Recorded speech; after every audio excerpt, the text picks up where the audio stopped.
turn on the camera. You might turn on the camera to make the class more interactive. And if you cannot, it's also okay. I consider you maybe you have signal issue or something. It's okay.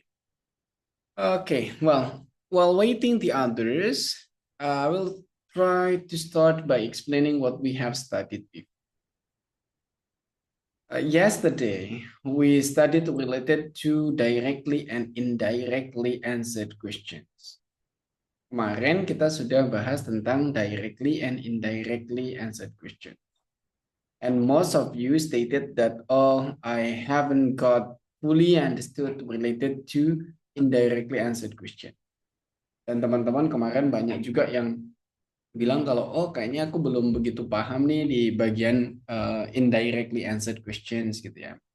And it's okay, nggak apa-apa, indirectly answered questions. If you couldn't get it clear, I will try to explain later. Ya nanti di beberapa kesempatan juga masih bisa aku jelaskan ulang.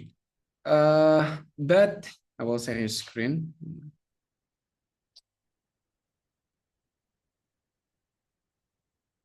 Wait for a moment.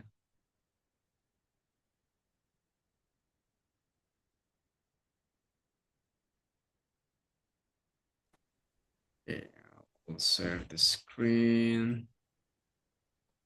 Basically, why indirectly answered questions is difficult because most of our experiences when we do reading sections, we only focus on the content that directly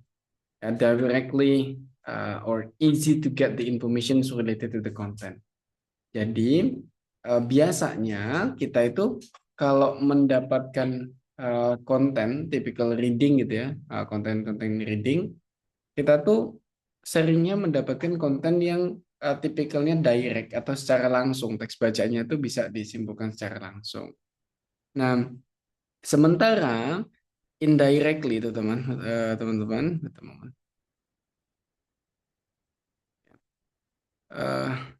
indirectly answered questions itu tidak langsung ya. Sehingga what you have to do is actually understand the full context of this passage first.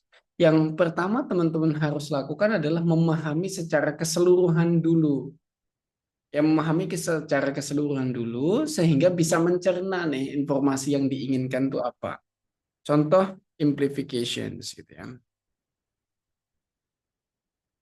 Seandainya dia menanyakan implications dari sebuah passage, ya. Passage-nya terdiri dari 3 paragraf gitu ya. Seandainya terdiri dari 1,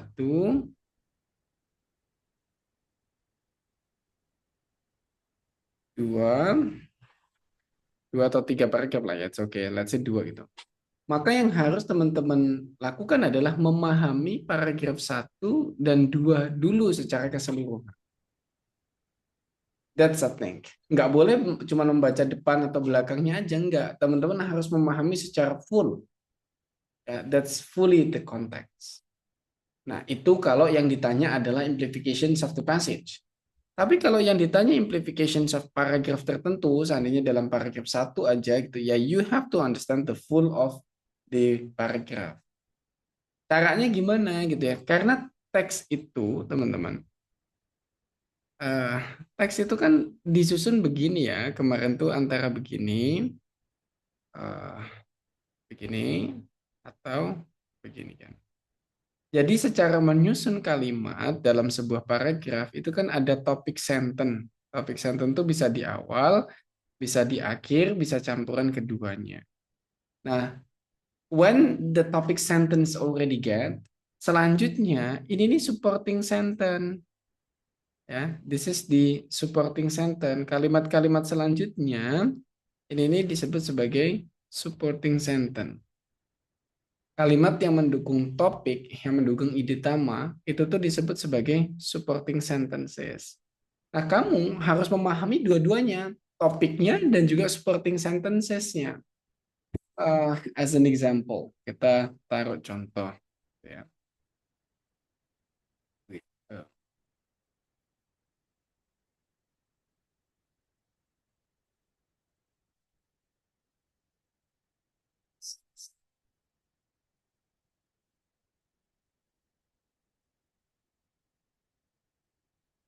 This passage too. I have five questions.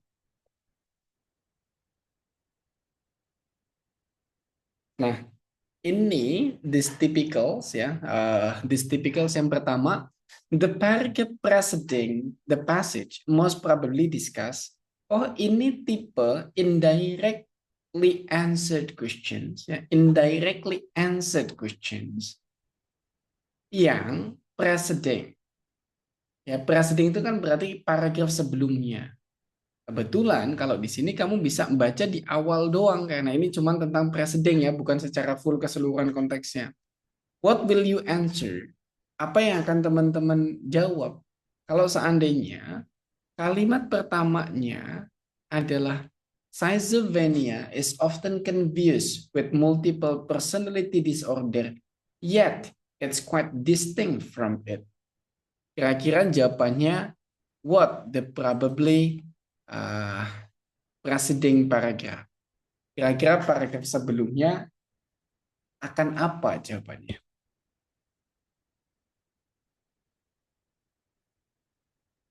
Anybody can answer?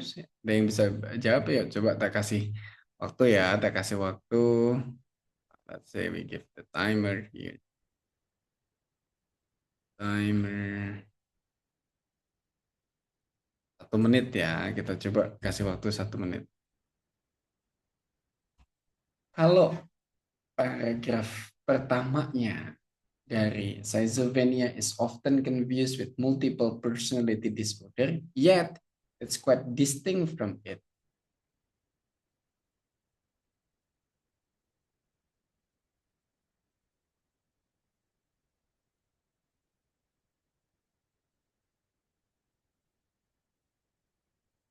I will see who's coming.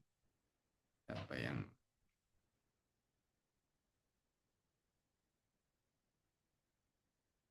Saskia B.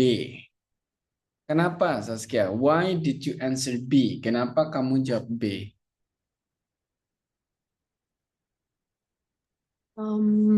Karena di first sentencesnya itu dia mention tentang gimana skizofrenia itu sering bingung kalau dibandingin sama personality disorder yang lain. Jadi mungkin paragraf sebelumnya itu udah ngebahas introduction tentang beberapa personality disorder, baru dia setelah itu bahas tentang salah satunya schizophren ini. Oke, let's we check.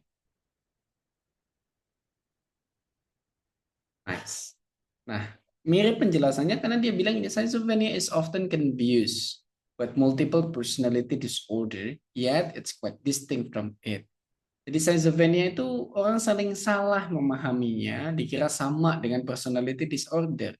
Yet, padahal quite distinct from it, sangat berbeda daripada itu. Nah, karena paragraf ini ngomongin schizophrenia, berarti sebelumnya ngomongin apa? Yang ngomongin multiple personality disorder. Karena dikira sama dengan schizophrenia, tentu sebelumnya udah dibahas. As simple as that sebenarnya kalau bagian preceding. Nah, yang bagian lebih sulit, ya, bagian sulit, contoh, it can be inferred from the passage that seasons is. Kira-kira teman-teman akan menjawab apa? Please read number one, the paragraph nomor 1 full. Tak kasih waktu 2 menit lah untuk menjawab number two, to see. Karena kemarin banyak yang bilang masih bingung bagian indirectly answered questions. Supaya we practice more, teman-teman mungkin bisa dapat gambaran lebih. Silakan baca paragraf 1 untuk menjawab nomor 2. In 2 minutes, tak kasih waktu 2 menit lah, lebih panjang. If you have found, you might answer it in the chat.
Oke, nobody. Belum ada yang bisa jawab. Udah 1 menit lebih.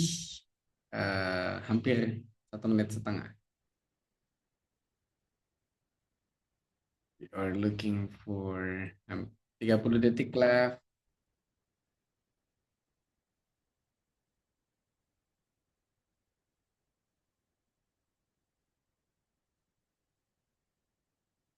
Oke.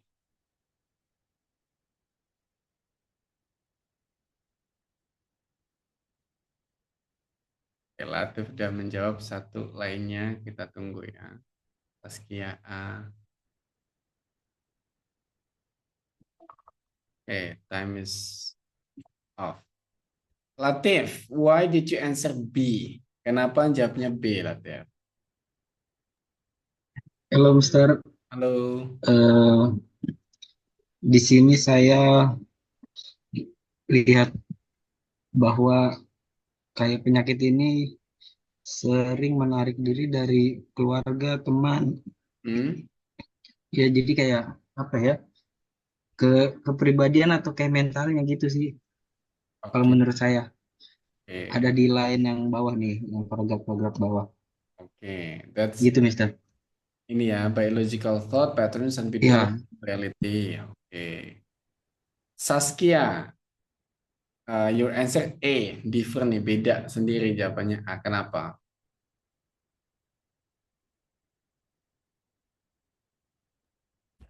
Halo Saskia, you're mute. Oh, Ya. hmm. Karena ada penjelasannya tentang splitting of the mind Di mana? di Oh, paragraf pertama oke. itu ya. Hmm. Schizophrenia is composed of words which mean a splitting of the mind. Iya, jadi em, Kiranya aku terbagi. pilihnya A. Iya, terbagi. Terus ada penjelasannya lagi kalau splitting of the mind itu em apa? em, ada ketidakcocokan tentang dunia fantasi dan realita gitulah. Oke. We understand the question first. It can be inferred from the passage that schism is. Kamu nggak menemukan kata schisms on the keyword. Kenapa? Indirect. Ya, ini indirect. Schismnya ditemukan dari mana? Ada di situ dibilang bahwa the term schizophrenia is composed of two roots, which mean ya, ini artinya the term istilah schizophrenia ini ya, berasal dari dua kata yang digabung gitu ya, which mean yang artinya splitting of mind.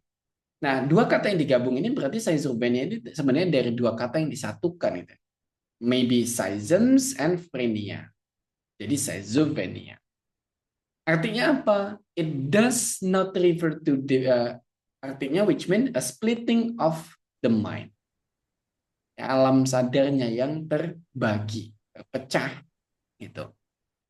But it does not refer to a divisions into separate and distinct personalities. Tapi itu bukan artinya pembagian pada personalitas yang berbeda gitu, kepribadian yang berbeda as occurs with multiple personality disorder sebagaimana terjadi dalam multiple personality disorder.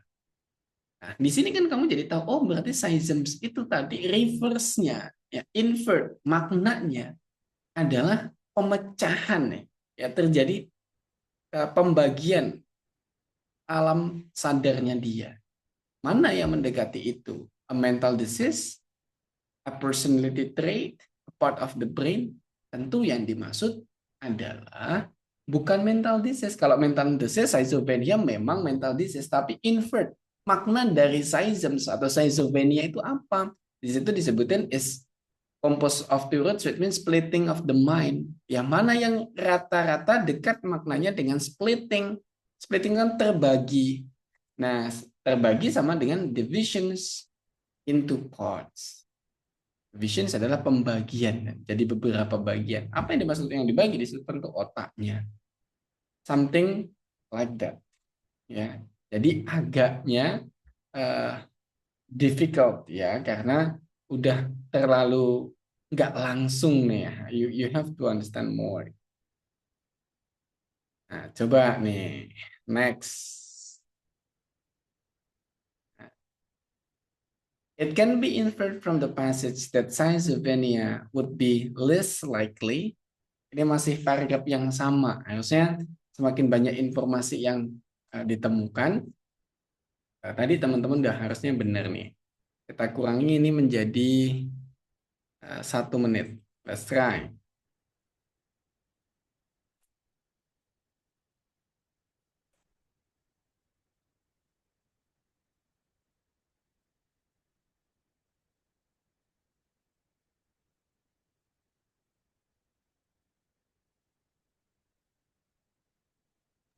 Sorry, Mister, saya lupa. Ya, Yang least least likely itu kemarin apa yang kemungkinan kecil. Salva gitu ya? Yang kemungkinan kecil ya? Kemungkinan kecil. Kalau Ya. most likely Kemungkinan yang besar. kemungkinan besar. Oh iya. Oke, thank you. Oke.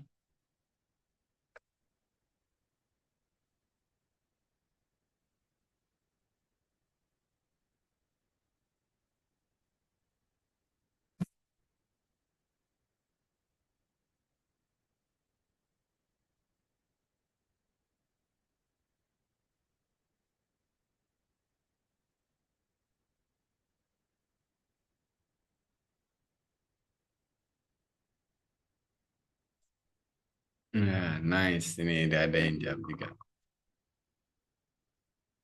Rifki Devino, your answer is C. Why? Kenapa? Itu ada dari passageway-nya itu ada tulisan schizophrenic often lively in fantasy world where they hear voice that often cannot hear, often voice of famous people. Jadi kemungkinannya kan bukan bertemu, lebih ke arah mendengarkan aja. Oke, we try to check.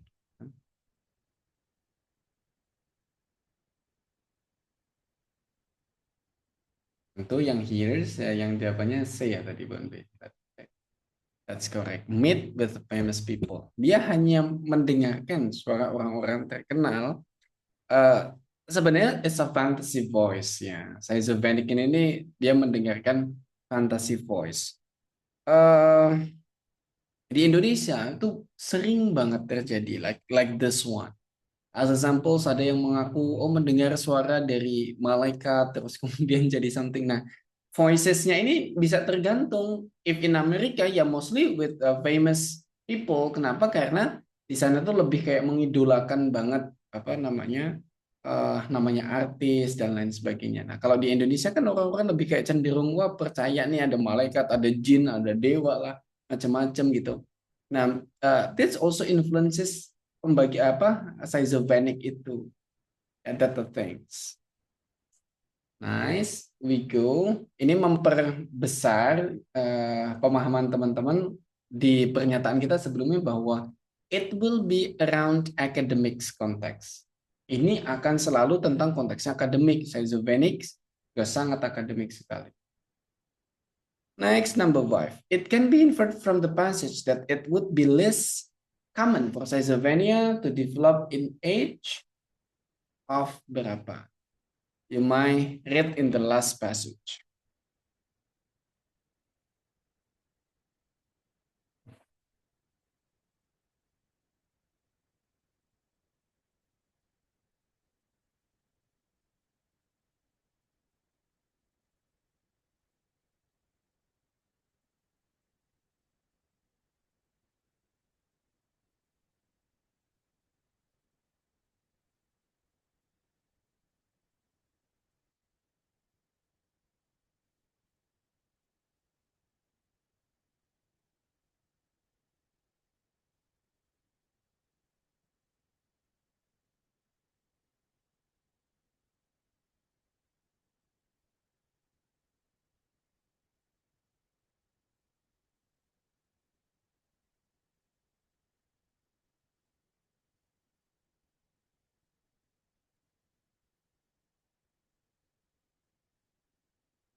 In 1 minute, teman-teman.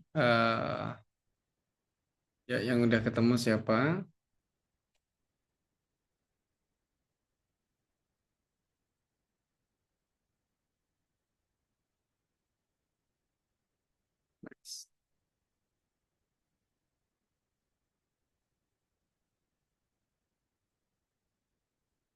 Lutfi, you answer B. Why?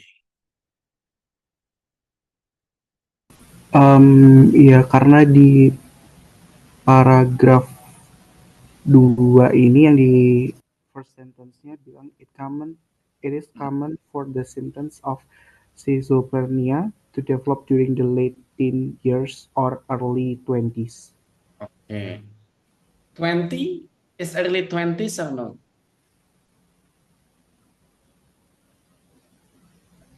Iya, awal umur 20-an. Nah, berarti umur 20 itu awal umur 20-an bukan?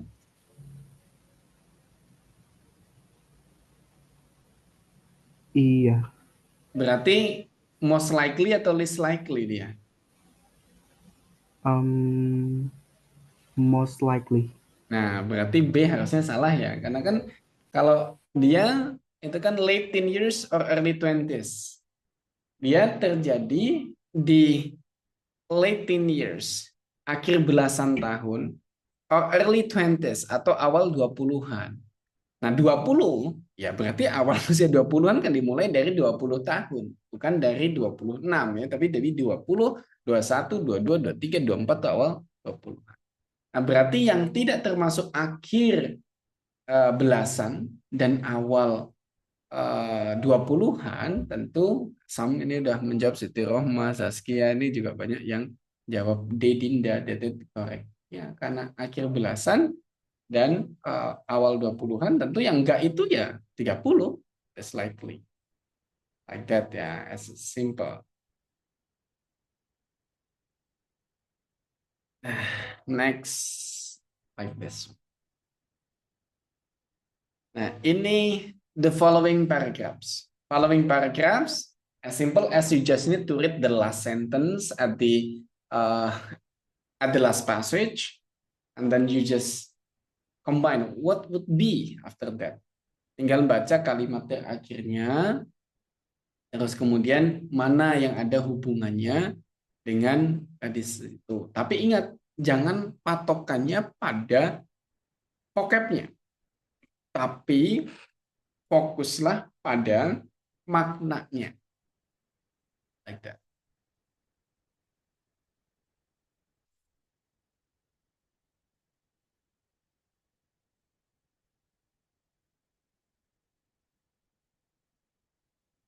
Give it 1 minute ya, mungkin agak susah ini, kita kasih 1 menit.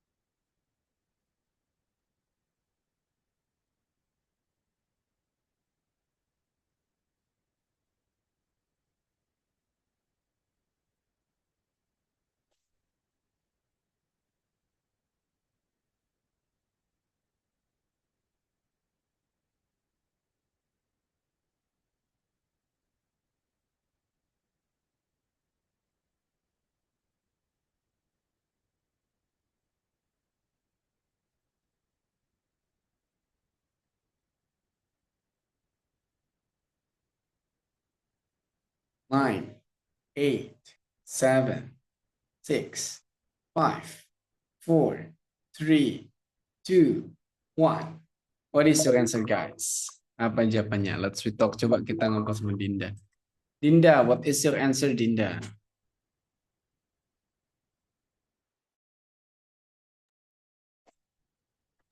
Masih masih mencoba memahami paragraf. Oke. Titi Rohma, you answer D, kenapa? Sebenarnya saya tidak yakin, Mister, tapi mencoba. Hmm. Paragraf 2 ini, di sini ada, in addition, abnormal brain chemistry also seems to have role certain brain chemicals. Jadi di sini lebih menjelaskan apa ya level of brain chemical in schizophrenia. Nggak tahu, Mister. Lebih ke situ feelingnya yang di. Oke. Kita pahami dulu ya, kira-kira nanti teman-teman bisa menjawab terserah, tapi tak coba pahamkan dulu kalimat terakhirnya kan in addition. sebagai tambahan atau lebih lengkapnya, abnormal brain chemistry also seems to have a role. Brain chemicals yang nggak normal. Jadi ada unsur kimia yang nggak normal di dalam otak juga terlihat memiliki peran. Certain brain chemicals, ya, unsur kandungan kimia yang tertentu yang disebut sebagai neurotransmitter, have been found to be at abnormal level. Telah ditemukan dalam kadar yang tidak normal in some schizophrenic, dalam beberapa penderita schizophrenic. Nah, kira-kira apa nih selanjutnya yang akan dibahas?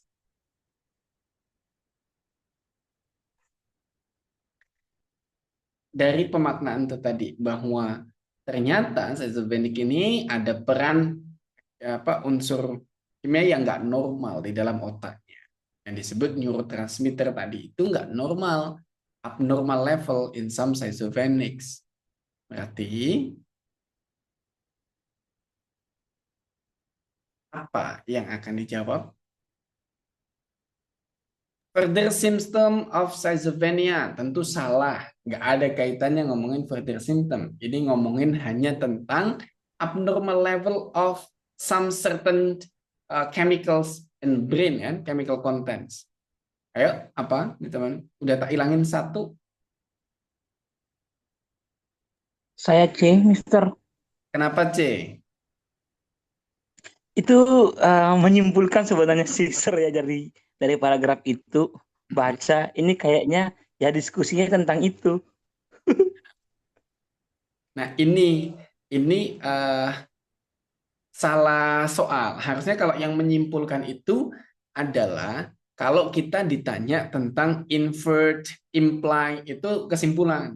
Tapi kalau yang ditanya adalah following the most following paragraph atau following passage, itu hanya satu saja dari kalimat terakhir, karena dia cuma harus nyambung dengan itu. Nah, karena kalimat terakhir tadi ngomongin tentang brain chemical saya nggak normal, maka jawaban saya juga nggak ada kaitannya dengan itu.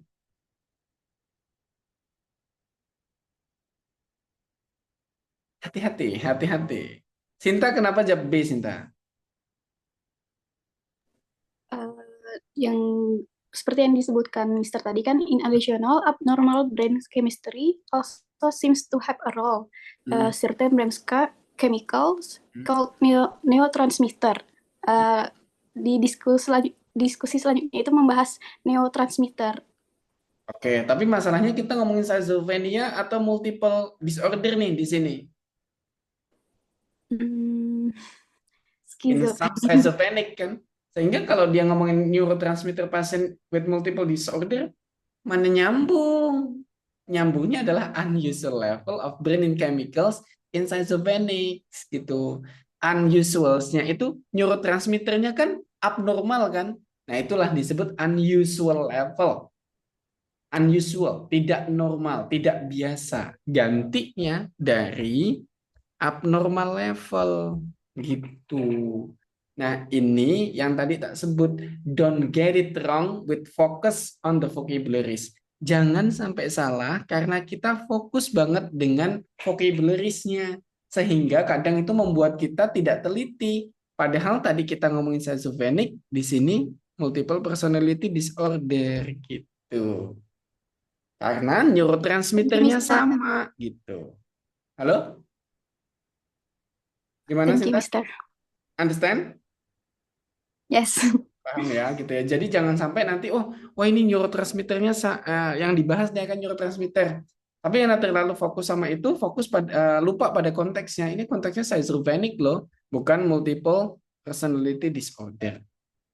Kayak gitu ya. Nah, udah agak sulit ya teman-teman ya. It's getting harder, but it's more challenging. Nah, ini tentang indirectly answered questions itu memang bayangannya adalah teman-teman diuji untuk berpikir kritis. Bayangannya adalah teman-teman diuji untuk menilai sebuah tulisan. Makanya lebih detail lagi. So if it's difficult, yes it is ya. Tapi perlu banyak latihan. If you want more later, latihannya bisa tak kasih. Tapi kita will move on ya teman-teman. Kita akan move on ke next sessions. Biar teman-teman nanti juga tercover semuanya. Next sessions is about the vocabularies. As I mentioned in the previous meeting, on reading it will be divided into two types of the questions. Jadi kan di dalam reading itu, teman-teman, akan dibagi menjadi dua sebenarnya. Ini ya, this is about the reading. Pembagian pertama, ini nih about the contents. Yang ditanyakan adalah isi kontennya. Nah, kalau yang ditanyakan isi konten, it's usually ada main ideas tentang ide pokok gitu ya. Terus kemudian ada directly and indirectly gitu ya. Directly and indirectly. Ini yang akan ditanyakan seputar ini. Nah, terus the next-nya adalah tentang vocab. Vocab as simple as they want to know your understanding on certain specific vocabularies. Tapi kata kuncinya adalah walaupun ini hanya tentang vocab, you don't translate as the vocab standalone. Jadi teman-teman nggak boleh mentranslate vocab atau memahami vocabnya seolah-olah vocabnya itu berdiri sendiri gitu. Seandainya ada kata teman-teman nemu kata developments gitu ya. Seolah-olah kamu hanya perlu mengartikan apa maksud development itu. Enggak gitu, tetap harus ditaruh dalam passage. Karena every single word it can have different meaning, depends on the context itself. Ya, jadi setiap kata itu bisa memiliki banyak makna, tergantung pada konteksnya. Maka memaknainya tetap harus pada konteks. And later I will share you some clues. Tak kasih beberapa clues-nya. Let's go ya. Yang pertama, you can go with definitions from structural clues. Teman-teman bisa mencarikan definisi atau mencari definisinya dari struktural. Jadi dari susunan kalimatnya biasanya langsung dijelaskan. Contoh kalau di kita, gitu ya, seandainya kita menulis menggunakan istilah atau nama sesuatu, kalau kita yakin pembaca kita nggak tahu, maka kita akan jelaskan. Seandainya minggu lalu saya bertemu dengan Saskia di Kulon Progo, sebuah kota kecil di selatan Yogyakarta. Example like that. Kulon Progo itu tadi langsung dijelaskan dengan sebuah kota kecil di selatan Yogyakarta. Itulah yang disebut structural clue. Kita menemukan informasi tambahan langsung dalam susunannya. As examples di sini.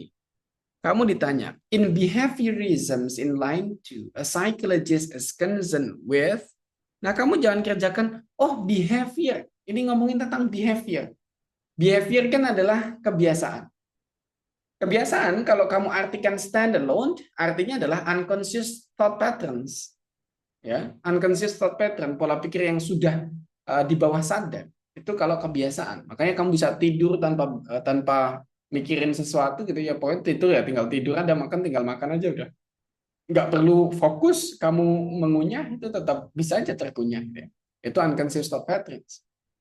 Tapi nggak kayak gitu jawabnya. Tetap kamu lihat dulu behaviorisms di sini dijelaskan langsung. The belief that the role of the psychologist is to study behavior, which is observable. Oh, ternyata dalam behaviorism itu percaya bahwa peran atau tugas seorang psikologis adalah untuk mempelajari behavior, kebiasaan, yang mana sangat bisa diobservasi. So, psychologist is concerned with conscious thought patterns, bukan unconscious thought pattern, bukan observable action. Karena tadi dia bilang which is observable. Artinya sesuatu yang bisa diobservasi. So this is gonna be C. Like that. Ini menemukan meaning dari structural clue. That's the first. Unlock one skill. Terus kemudian vocabularies, it can be also determined by word parts. Bisa juga makna dari sebuah vocabulary itu ditentukan atau ditemukan dari bagian kosakata tersebut. Sometimes it's gonna be difficult. Kadang kosakatanya susah, jadi kamu nggak tahu maknanya apa. Contoh di sini, the word vividly in line 6 is closest in meaning to. Vividly tentu kamu nggak tahu, seandainya kebanyakan kamu nggak tahu vividly itu apa ya artinya. Nah ini ada panduannya. Some words yang dia gunakan, yang diteskan itu udah ada panduannya. Begini caranya. Kalau di dalam kosakata yang dia gunakan mengandung beberapa dari list di sini, maka dia udah langsung punya makna guidance-nya. Langsung udah ada list maknanya. Contoh, kalau dia mengandung kontra, maka artinya against. Contohnya kontras. Kamu tinggal cari mana yang ada against-nya. Mal artinya bad, contohnya malcontent, malpractice, and so on. Miss artinya error, mistake, miscommunications, misunderstanding, and so on. Sub artinya under, contohnya subway, substitutions, and so on. Deck artinya 10, contohnya decade. Multi artinya many, contohnya multiple, multiplayers. Sol artinya one, contohnya solo, solitude, and so on. Three artinya three, contohnya triple, triangles, triangulars, and so on. Dic artinya say, contohnya dictate, dictator, and so on. Domains artinya master, dominant. Judge artinya judge, contohnya judgment, judgmentals, justice, and so on. More artinya death, contohnya mortal, berhubungan dengan kematian, mortal. Immortal berarti im tidak, mortal tidak mati. Spectators. Third artinya earth, contohnya territory. Fourth artinya terms, differs. Fifth artinya life, berhubungan dengan life, contohnya revive. Ini ingat-ingat fifth.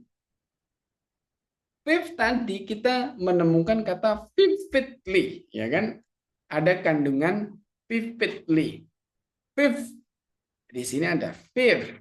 Nah, fifth hubungannya sama yang namanya life. Ya, kamu tinggal cari mana yang ada life-nya lah, ada hubungannya dengan life. In cultured way tidak ada, correct way nggak ada, life. That's the answer. Gitu. Tapi teman-teman harus be familiar with this ya, harus be familiar with this. Kontra sampai dengan fifth itu you get it, you get it. Nanti teman-teman bisa tak bagikan bukunya ini kalau teman-teman mau mempelajarinya. Okay.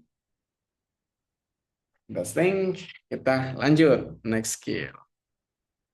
Nah, skill selanjutnya adalah use context to determines meanings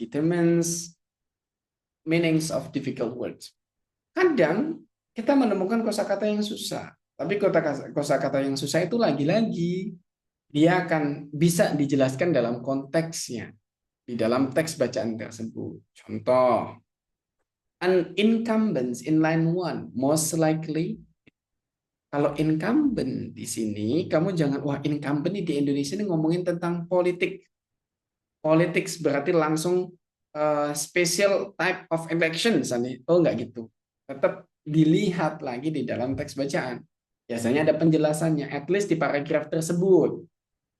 In a government's elections, the incumbent generally has a strong advantage over a newcomer. A person who is already in office and thus has a certain degree of prominence has a better chance of being elected than does someone who is unknown to the electorate. Dalam pemerintahan, dalam pemilihan pemerintahan gitu ya, incumbent umumnya memiliki keuntungan besar dibandingkan pendatang baru. Seseorang yang sudah ada di kantor sebelumnya, sudah ada di pemerintahan sebelumnya. Memiliki certain degree prominence, memiliki keunggulan, chance of being elected. Kamu tinggal berarti, oh incumbent yang di sini ternyata adalah orang yang udah di kantor sebelumnya, orang yang udah memerintah sebelumnya. Ya tinggal, that is a current office holder. That is the answers. Kayak gitu, mereka membatasi pemaknaannya itu di dalam frame-nya. Makanya penulisan yang baik adalah penulisan yang tidak bisa dimultitafsir. Tafsirnya semuanya sudah ada di dalam tulisan tersebut. Termasuk kalau seandainya kosakata yang digunakannya pun semudah mungkin. Kamu pasti tahu. Contoh, the word steps in line 1 could be best replaced. Steps ini kan artinya langkah, tapi kamu tidak boleh jawab ini walk. Atau footprint juga nggak boleh. Kenapa? Karena yang di sini disebut adalah face with serious threat of its futures, the company is taking steps to improve its outlook. Yang taking steps itu company. Company tentu nggak bisa jalan pakai kaki ya. Nggak bisa juga ada di jejak langkahnya, ada bekas kakinya. Tentu yang dimaksud dengan taking steps di sini stepsnya adalah action. Bukan langkah dalam arti yang sebenarnya, bukan jejak kaki yang arti sebenarnya, atau bahkan anak tangga. Yang dimaksud adalah actions. That things. Ini dalam vocabularies. Nah, 4 hal tadi itu tuh akan menjadi yang sering ditanyakan tentang vocab. Dan jangan lupa, vocab itu biasanya at least 15 soal. Ya, at least 15 soal. So, you gonna have sometimes. Kamu akan, ya lumayan lah, soalnya benar 15 ya. Kalau kamu bisa dapetin 15 kan, it's okay. Is there any questions before we are going to practice? Ada pertanyaan sebelum ke practice? Any question?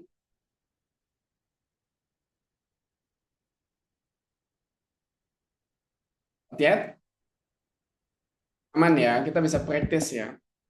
Oke, we go to practice. We go to practice everyone. There are, see, pakai standar umum aja. Teman-teman langsung di ini ya, di simpan dulu jawabannya. Will be on vocabularies. Ada 10 pertanyaan. Berat nih materi. Enggak seberat itu. Ada 10 pertanyaan. Setiap satu soal, teman-teman tak kasih waktu 1 menit. Ya, 1 menit. Dan ini soalnya tuh urut gitu. Vocab tuh biasanya urut gitu. Jadi you don't get it confused. Langsung bacanya pelan-pelan ke bawah gitu bisa. We go number 1. Nomor 1. Ya, nomor 1. Ready, 3, 2, 1. Mulai. Nomor 1, 1 minute started by now. Saya sambil ngisi absen ya teman-teman.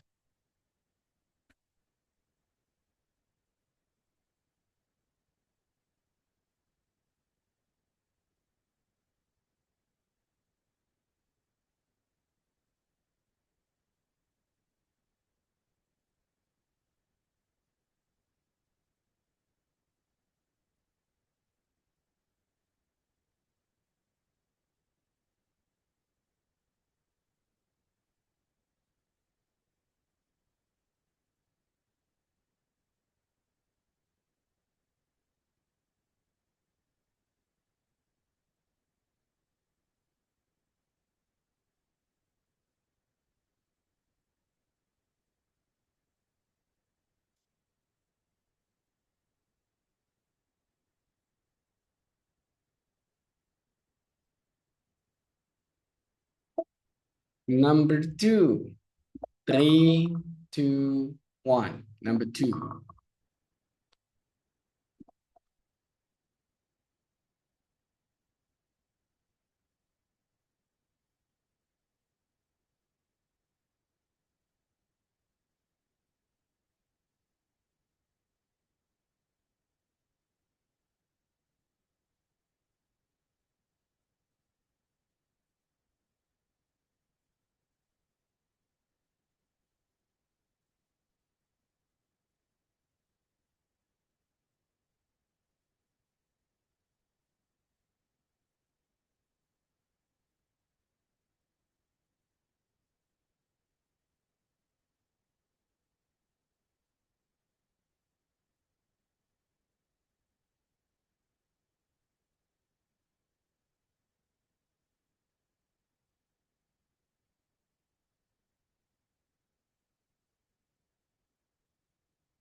Time is up. Number 3.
Time is up.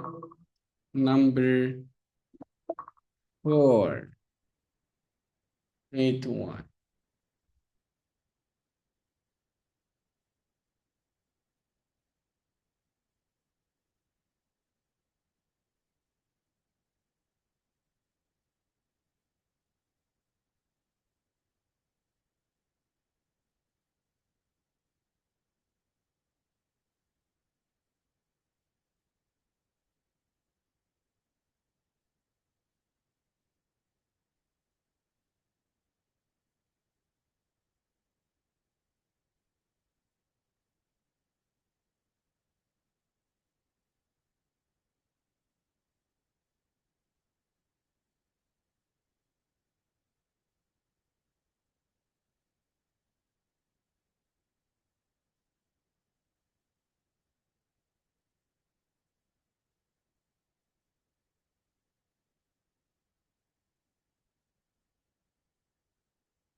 Time is up.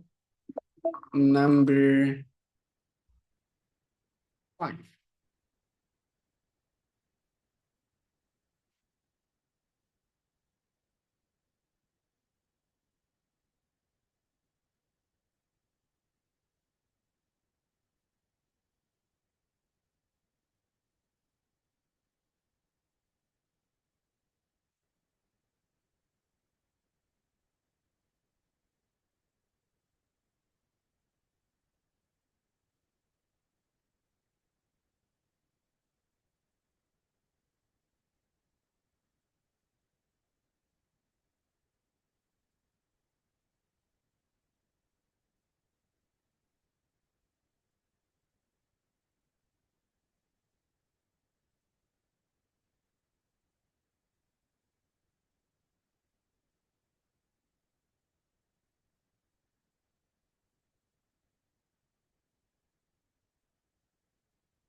Time is up.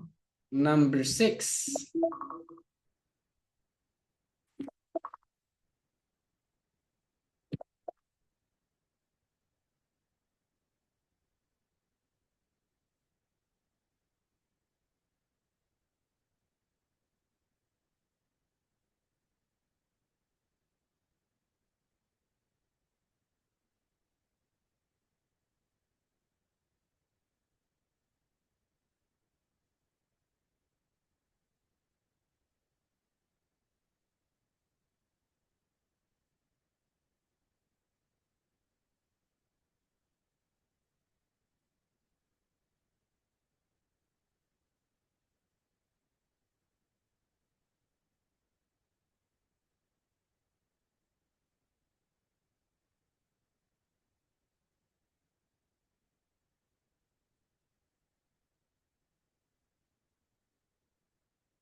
Time is up.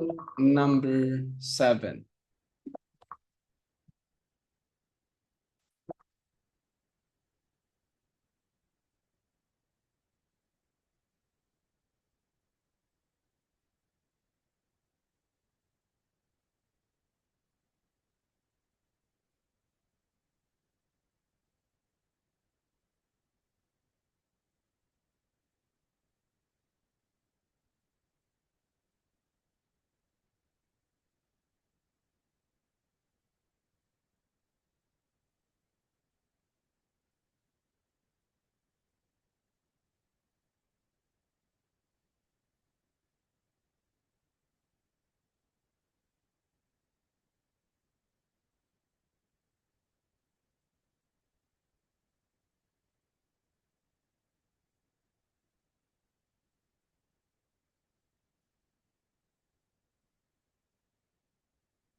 Time is up. We go to number 8.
Time is up. We go to number 9.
Time is up. We go to number 10, the last one.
Time is up.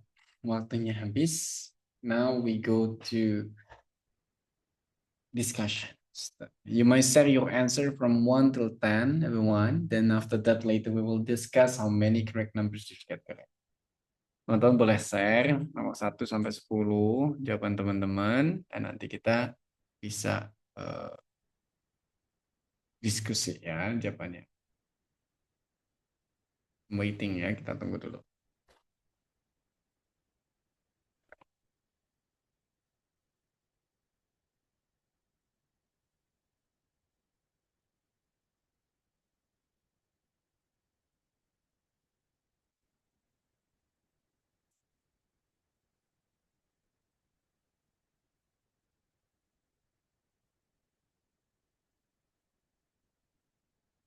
Kan?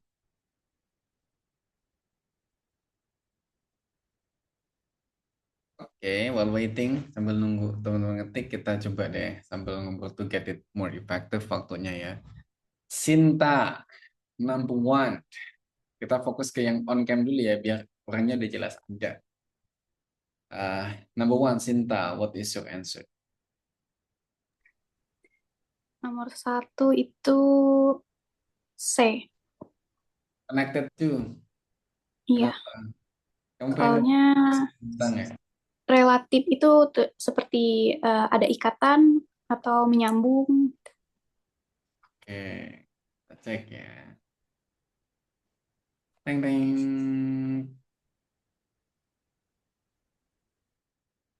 Oke, ada M Rifki.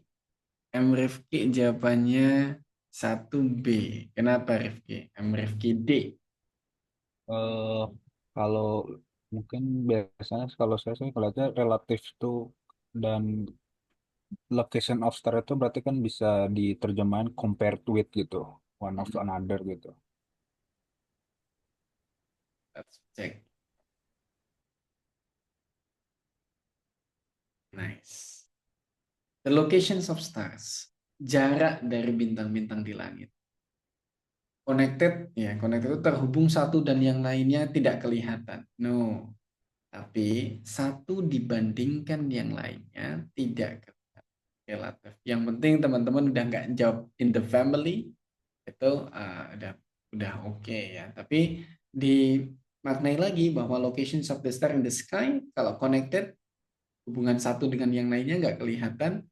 No, ini tidak membentuk tidak membentuk rasi, tapi ngomongin lokasinya. Jadi compare satu dengan yang lain, lokasinya nggak kelihatan jauh bedanya. Nice, Rifki. We go to Latif, number 2. Prepare yourself. Latif, number 2. Saya jawab B ya. B or D? B. B, The a back. scientific method for observing stars. Okay, the locations of stars in the sky. Lokasi bintang-bintang di langit satu dibandingkan yang lainnya tuh nggak kelihatan oleh naked eye. Naked eye, a scientific method of observing stars. Metode saintis untuk mengobservasi bintang. Ya tentu kelihatan harusnya kalau dengan itu kan. Ini yang nggak kelihatan loh, do not appears. Kira-kira dengan apa? It will be dengan unassisted vision. Karena kan biar nggak kelihatan. Kalau kamera with powerful lens bisa kelihatan, ya bintang udah bisa kelihatan. Scientific method of observing stars ya, untuk mengobservasi bintang ya pasti kelihatan lah bintangnya gitu ya. Teleskop apalagi itu udah alat untuk melihat bintang. Hanya yang nggak kelihatan, do not appears itu dengan apa? Ya dengan unassisted visions. Bisa menggantikan naked eye. Like that. Oke, Saskia nomor 3.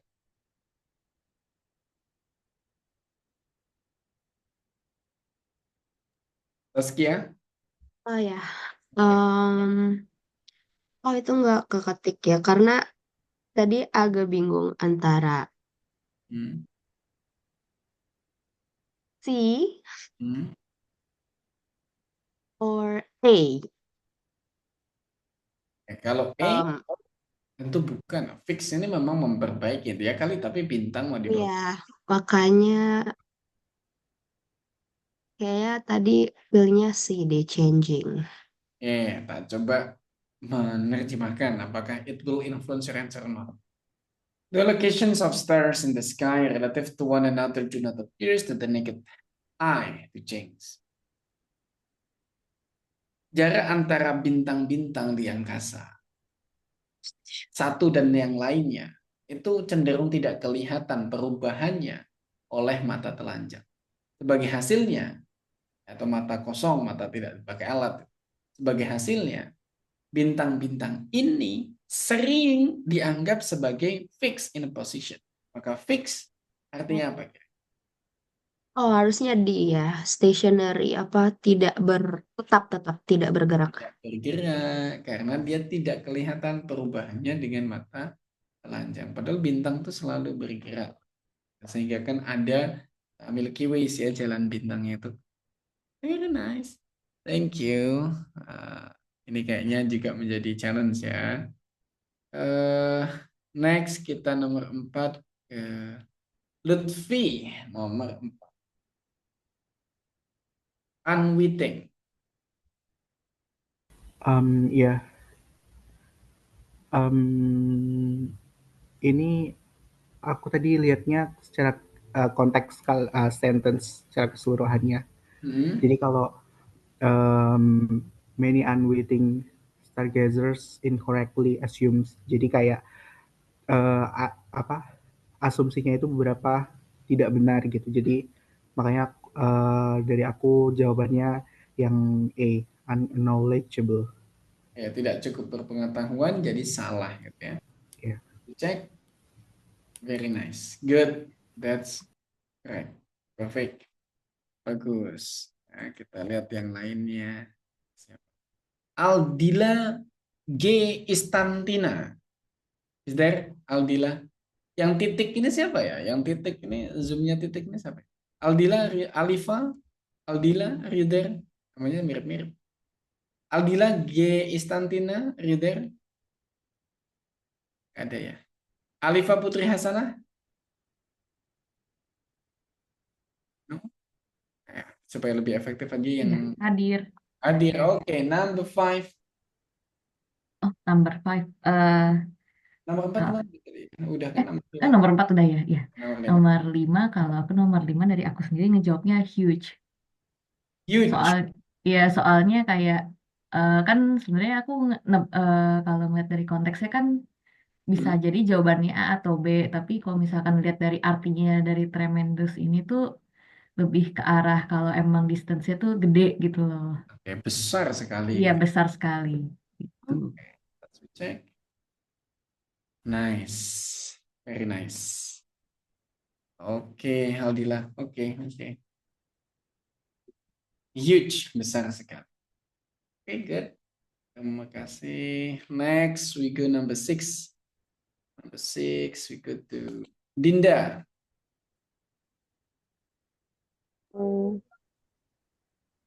Jawabannya B.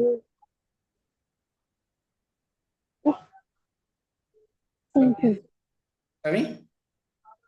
Jawabannya C. C. Conceivable. Let's check. Teng. Kita coba cek dulu yang beda nih siapa ya? Rifki number 6. Kenapa? Eh, Kalau lihat dari konteksnya kan the change itu perubahannya barely ya. Jadi kalau discernible menurut saya lebih ke arah noticeable. Jadi tidak bisa terlihat itu. Oke, karena saking jauhnya jaraknya ya, tuh kan. Iya. Even though the star are always moving, walaupun bintang ini selalu bergerak gitu, but because of the tremendous distance, karena jarak yang sangat jauh antara star themselves, antara bintang-bintang itu sendiri, dan from the star to the earth, ya, dari bintang ke bumi, the changes are barely, perubahannya hampir tidak discernible, hampir tidak notice, kelihatan, karena kan jauh banget. Ya, makanya noticeable. Very nice. Thank you, Raffi. Back again to Latif, number 7. Misconception. What do you answer? Saya menjawab C. Miss is incorrect, maka ya atau error. Nah, di sini ada errornya adalah incorrect ideas, ya, misconception. Very nice. Asal dari kata miss. Oke. Zaskia number 8. Go, please. Round.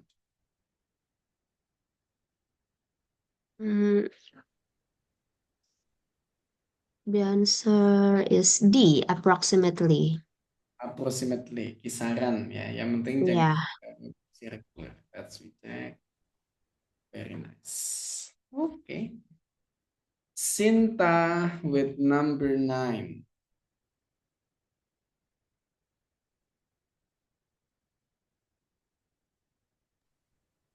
Saya jawab it moves faster than many other stars.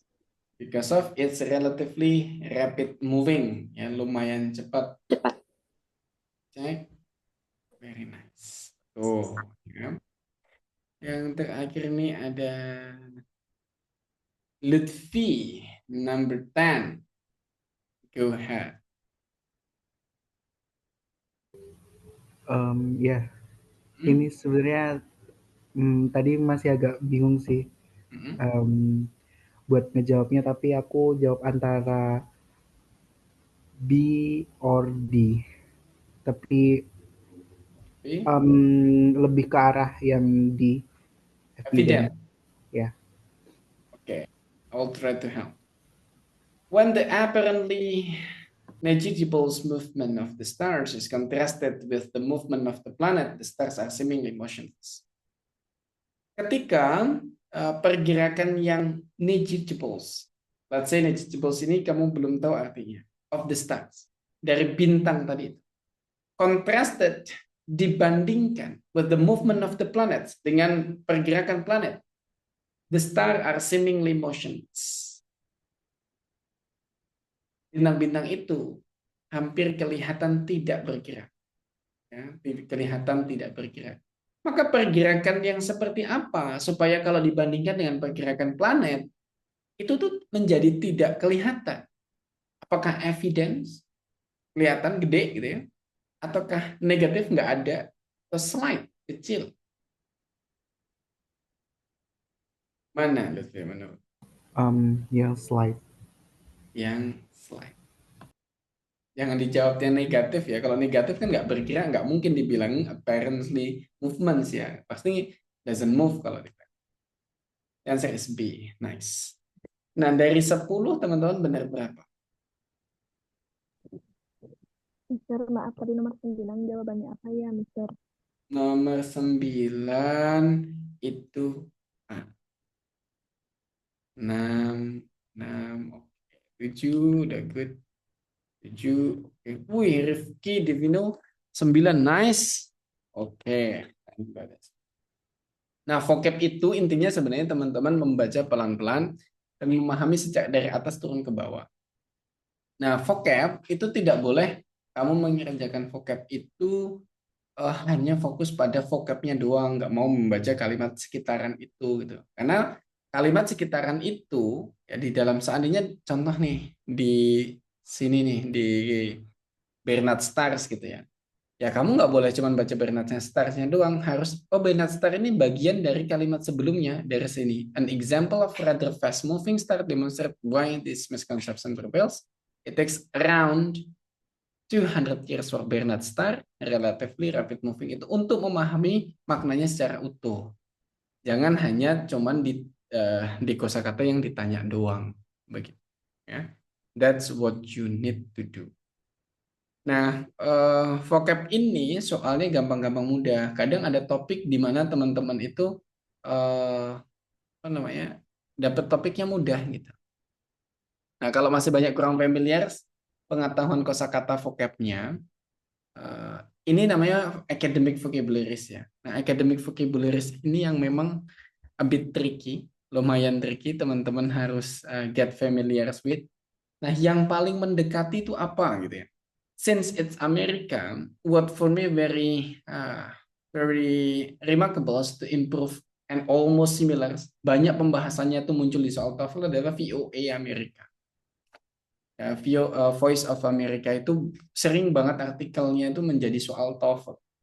Jadi teman-teman kalau pengen apa namanya memperbanyak banyak hal lah gitu ya dari vocabnya yang bisa membantu skor TOEFL, kalau pengen baca ya Voice of America. Nah terus next kita akan membahas yang soal paling mudah. Soal paling mudah, tapi sayangnya ini kadang-kadang dikasih, kadang-kadang enggak. Kadang-kadang dikasih, kadang-kadang enggak. And it's only finding where the information actually contains. Kamu tuh hanya diminta di bagian mana ya informasi yang dimaksudkan itu ada, sehingga kamu tinggal mencocokkan. Contohnya tipe pertama nih kayak gini nih. Satu nih, the purpose of this passage. Nah, purpose, kalau kamu ditanya tentang purpose-nya, ini overall review ya, apa sih tujuan dari teks bacaan ini? Kamu kayak mencari ide pokok. Nah, kalau kamu udah tahu ide pokoknya, oh ini membahas ini. Kira-kira tujuannya apa? As examples di sini. Sacha Jawea, a member of Southern tribe, proved invaluable as a member of a historic 1804-1806 Lewis and Clark expeditions. Sacha Jawea, anggota dari suku Southern, membuktikan invaluable, ya, sangat tidak ternilai sebagai bagian dari sejarah ekspedisi Lewis dan Clark di tahun 1804-1806. Kemudian selanjutnya, sampaikan bahwa Sacha Jawea contributions to the success of the Lewis and Clark expeditions were numerous and varied. Kontribusi dari Sacha Jawea untuk kesuksesan ekspedisi Lewis dan Clark ini sangat banyak dan beragam. Oke. Nah, terus kemudian only this. Dari situ, menurutmu tujuan penulisannya untuk apa? A, B, C, or D?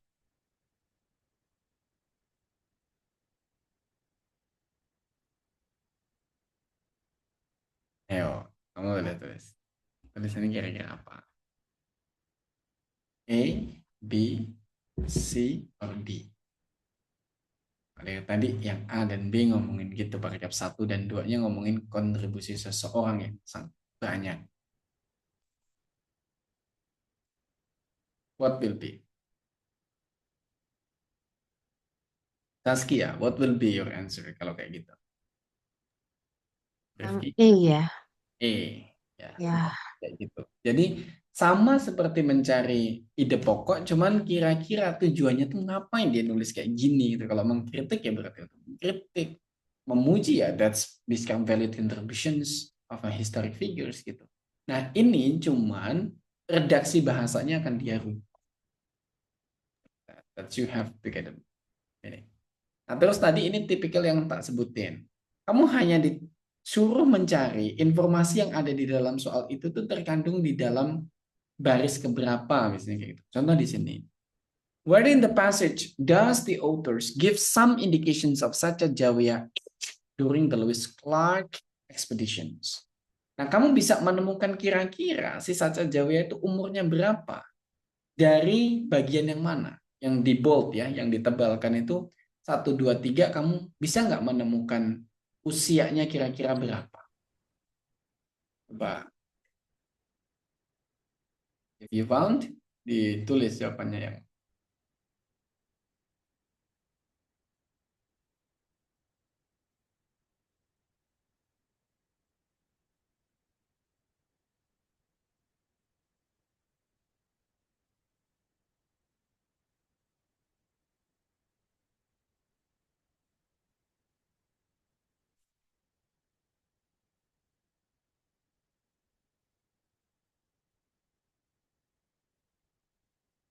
Oke, kita menemukan pada bagian while still a teenager, sementara ketika sedang berusia remaja. Remaja ini tentu kita bisa melihat usianya kemungkinan belasan. Nah, ini ada di dalam kalimat keberapa? Ingat kalimat itu akhirnya dengan titik, diawali dengan huruf besar. Maka kalimatnya itu, ini adalah kalimat ke-1, the sampai titik sini adalah kalimat kedua, berarti ini kalimat ketiga. So, the second sentence in paragraph 2 atau the third sentence in paragraph 1. Yang benar adalah the third sentence, paragrafnya masih 1. Ini baru paragraf 2. Maka the answer is B. Not C ya. Kalau C, the second sentence in the paragraph 2, ini masih paragraf pertama. Okay. Nice. Ini gampang ya, soal-soal ini soal-soal bonus sebenarnya. Contoh lagi. Where in the passage does the author explain what language such as Jawa use? Di dalam teks bacaan kamu bisa menemukan bahasa apa yang digunakan. Ya. Saca Jawa. Ini opsinya tak kasih 2 dulu aja.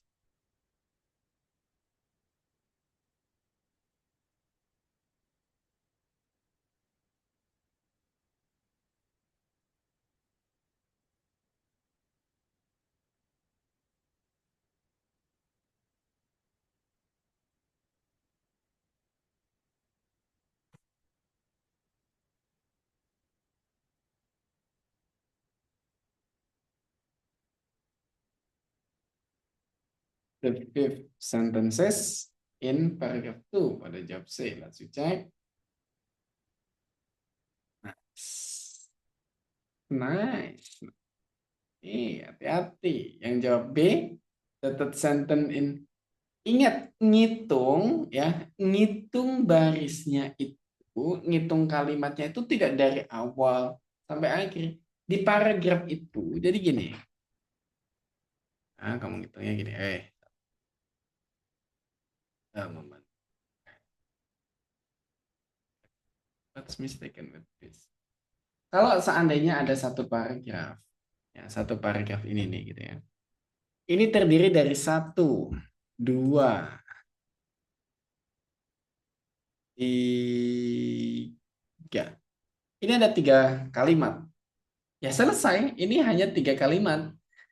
Berarti satu paragraf 3 kalimat. Selanjutnya, paragraf berikutnya, dia punya kalimat sendiri. 1, 2, ya 2, ini ketiga.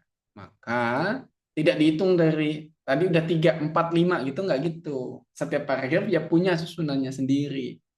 Makanya ini akan menjadi apa? That is the third sentence in paragraph 2. Ya, jadi ngitung kalimatnya itu tetap setiap paragraf mulainya dari 1 ya, bukan mulai dari yang kalimat-kalimat sebelumnya begitu. Nice.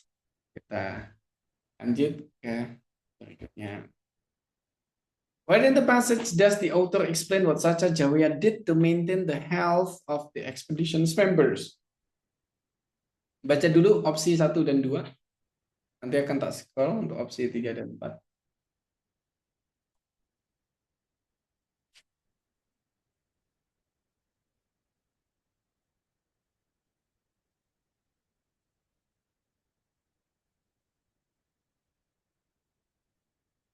Opsi pertama udah dibaca ya, kita turunin untuk melihat.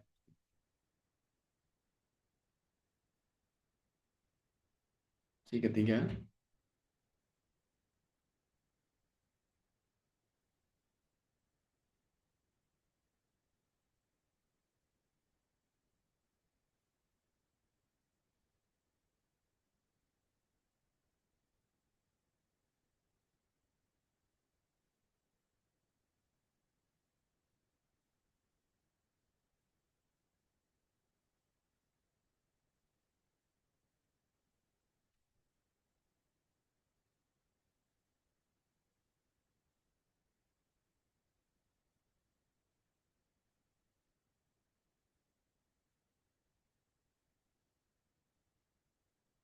Oke, mostly pada yang jawab C.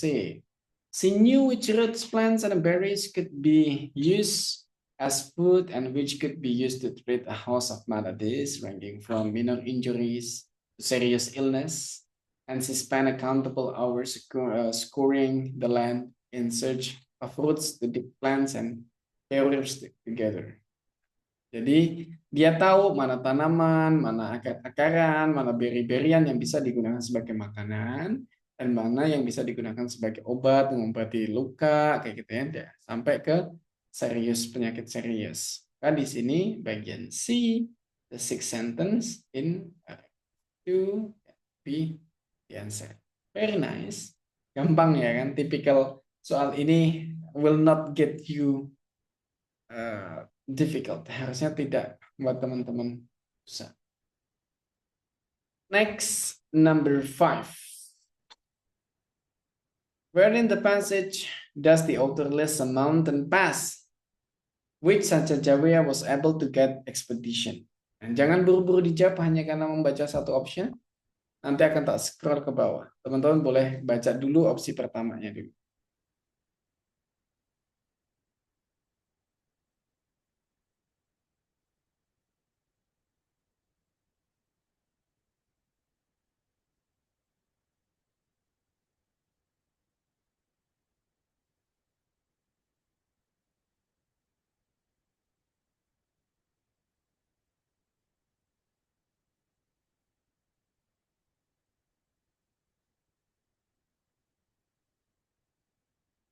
Oke, kita scroll ke bawah.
Rifki, Mbak Rifki nih yang jawab, yang lainnya belum ada nih. Rifki, why did you answer D? Kenapa jawabannya D?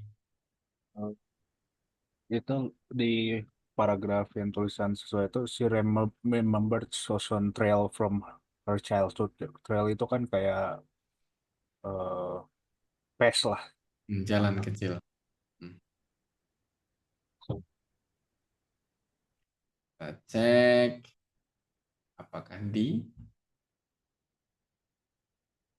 Nice ya. Ini kan disebutin dengan jelas, she remember Soson Trails from her childhood. Dia mengingat ya Soson Trails from her childhood dari masa kecilnya. And was able to point out. Ini yang menunjukkan bahwa able to guide. Was able to point out expeditious route. Mampu menunjukkan rute ekspedisinya. Including what is today known as Bozeman Pass. Yang termasuk di dalamnya adalah yang hari ini diketahui sebagai Bozeman Pass di Montana. Because of this childhood memories. Karena kenangan masa kecilnya ini. Nah, kok nggak ada mountains-nya? Ya secara langsung nggak ada, tapi ada Montana itu juga pasti mountains gitu. That's coming from the mountains word, ya Montana. Like that. Yang penting intinya dia mampu menunjukkan to guide the expeditious, itu sudah ditunjukkan bahwa to point out expeditious route was able, dia mampu. Nah, jawabannya menjadi A.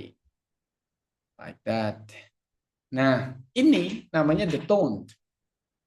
The tones itu menurut kamu setelah membaca dari awal sampai akhir gitu ya. Tone kepenulisannya itu bagaimana? Nada kepenulisannya itu seperti apa? Apakah critical, complementary, ambivalence, atau judgmental? Apakah dia ini mengkritisi? Apakah ini memuji? Ambivalence itu tidak tegas ya, ambigu gitu. Atau judgmental, menghakimi? Menurutmu ini yang mana? Dari yang keenam tadi. Yang nomor 6. After your reading ya, kamu kan baca. Nah, it's simple ya. Oh, ini banyak pujian ini. Ini adalah sebuah apresiasi, maka ini complementaries. Kalau ini hanya menyajikan fakta-fakta, maka factual. Oh, ini bercanda nih, menghibur, maka it's humorous, it's funny kayak gitu. Disesuaikan, just something like that. Nah, terus yang the last, this passage would most likely be assigned reading in a course on. Nah, kalau bacaan kayak ini nih, kira-kira kuliah jurusan apa, ya, mata kuliah apa yang cocok dengan teks bacaan kayak gini? Nah, ayo coba kamu dapetin ide pokoknya, kira-kira cocoknya jadi bagian apa ya? Mata kuliah apa nih cocok?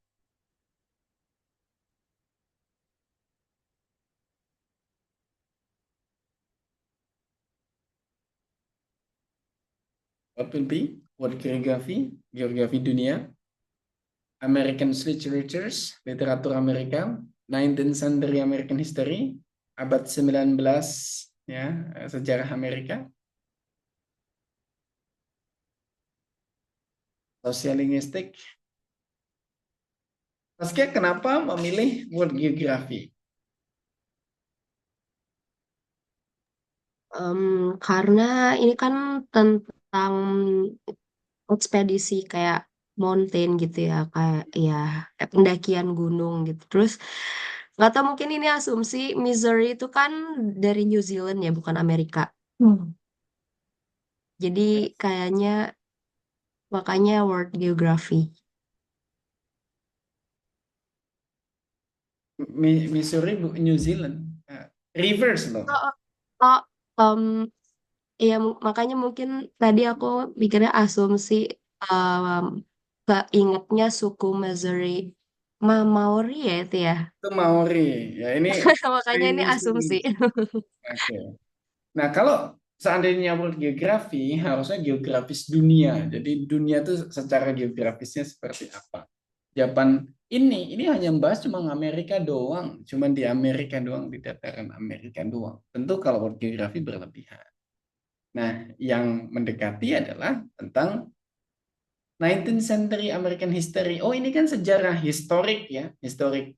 Terjadinya kapan? 1804, 1806, yang mana itu abad 19. Maka it's 19th of American history. Ya. American literature ini bukan tentang literatur Amerika, ya. Bukan juga sosiolinguistik, nggak ada linguistiknya ini kan gitu. Nah, these things ketika kamu ditanya course on apa, ini sama kayak mencari ide pokok, ini kira-kira fokusnya tentang apa. Nah, that's all of the reading skills that you will have. Ini semua skill reading yang teman-teman akan hadapi ketika mengerjakan soal TOEFL. Nah, ingat, susunan soalnya itu semakin tinggi nomornya semakin susah. So you have to get focus from the early numbers. Kamu harus benar-benar fokus dari soal paling kecil supaya skormu tinggi. Semakin gede karena mungkin kemungkinan benarmu kecil, maka awal-awal kamu harus get it perfect. Kamu harus benar-benar perfect, semuanya benar. Ya, that's all for today teman-teman. I just want to remind that next week on Monday we'll have a class and it will be listening. dan akan listening. So plus prepare your better audio equipment or better class to have gitu ya teman-teman. Karena listening nanti ada practice listeningnya, pastikan teman-teman prepare ya audio equipment-nya lebih baik, mungkin pakai headset kalau butuh pakai headset, kalau enggak ya di tempat yang memang teman-teman sepi, mungkin di kamera online sebagainya, biar nanti pas sesi listening bisa efektif. So thank you anyway teman-teman udah aktif sampai di pertemuan ketiga, and then have a good rest, selamat berakhir pekan, semoga akhir pekan teman-teman menyenangkan, jaga kesehatan, and see you next week. Bye bye everyone. Thank you. Thank Thank you, you. Bye bye all. Mister.